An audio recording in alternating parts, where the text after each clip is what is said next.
E aí galera do canal, beleza? Meu nome é Nibrin e esse é o quadro One Shot.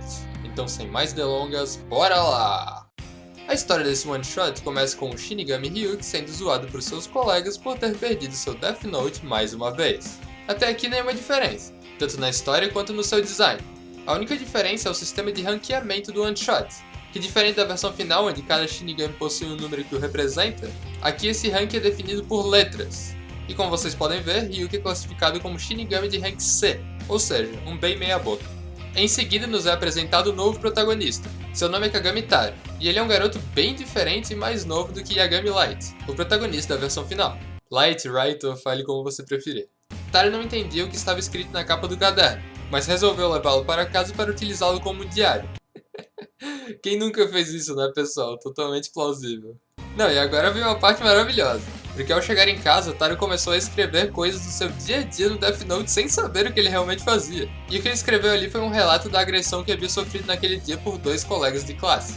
Curiosamente, ele só escreveu isso no caderno naquele dia. Mas isso me fez imaginar se ao invés disso ele tivesse escrito algo sobre, sei lá, a garota que ele gostava. O resultado seria bem engraçado.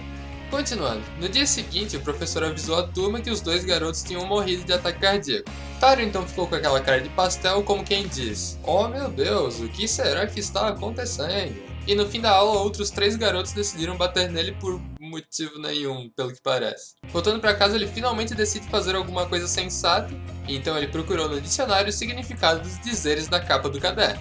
E então ele descobriu que Death Note significa Caderno da Morte.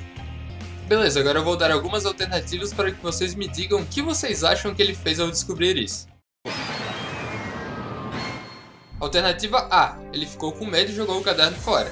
Alternativa B, ele escreveu o nome de um dos garotos que bateram nele só pra testar. E alternativa C, ele escreveu o nome dos 3 só pra testar. Acho que já ficou claro qual foi a opção que ele escolheu, né?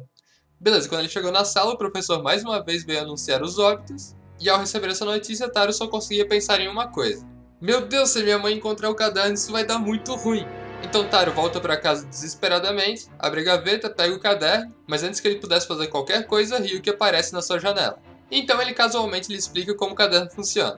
Taro fica assustado e tenta devolver o caderno a ele, mas Ryuki não estava nem aí, porque ele já tinha conseguido outro de qualquer forma.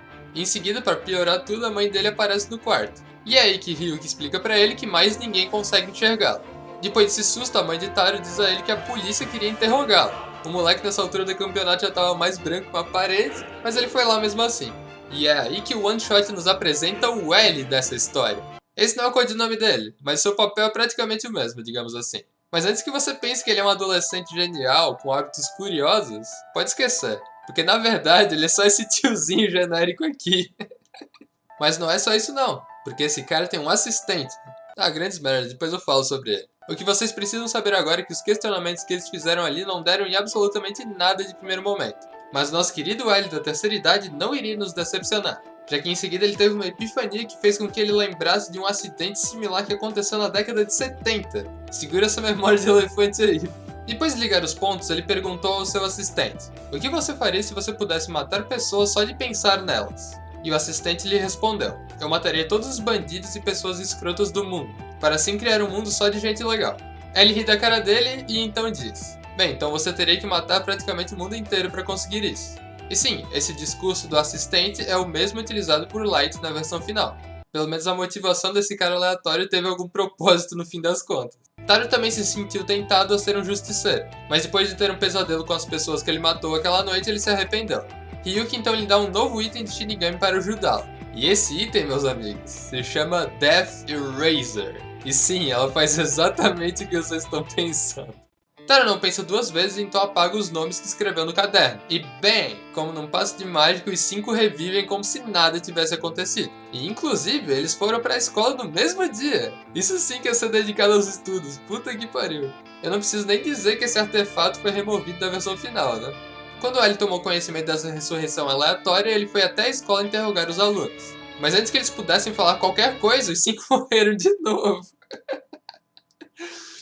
Entretanto, dessa vez não foi Taro que os matou, e sim uma outra pessoa que também possui um Death Note. Taro então se encontrou com ele e Ryuki revela que é um desastrado filho da puta que acabou deixando outro Death Note cair por aí. Mas que conveniente, né?